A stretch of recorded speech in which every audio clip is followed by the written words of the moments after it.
भाजी, साधी भाजी घेतो ना आपण, त्याच्यामध्ये टमाटे जर घ्यायचे ठरवले किंवा बटाटे जर घ्यायचे ठरवले तर 50 रुपये 60 रुपये किलोच्या या वस्तू आहेत. उलट्या पालट्या करून कुठं भोगसं पडलेलं आहे का, कुठं किडलं का, कुठं सडलं का, किती विचार.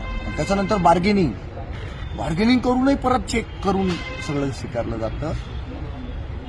या ठिकाणी जशी तुमची मानसिकता सजग आणि जागरूक असते तसं तुमच्या आयुष्यावर क्षणाक्षणाला प्रभाव पाडणारे हे जे लोकप्रतिनिधी आहेत, जे तुम्ही नगरपालिकांमध्ये, महानगरपालिकांमध्ये, आमदारकीला म्हणजे विधानसभेमध्ये, लोकसभेमध्ये पाठवता, त्यांचं तुम्ही काहीच तपासत नाही, त्यांचा कुठला अभ्यास करत नाही आणि 5 वर्ष तुमचं आयुष्य, तुमच्या घरातल्यांचं आयुष्य, देशवासियांचं सगळं आयुष्य त्याच्या पायाशी गहाण टाकून देतात. तो चौखूर त्याचा वारू उधळत असतो.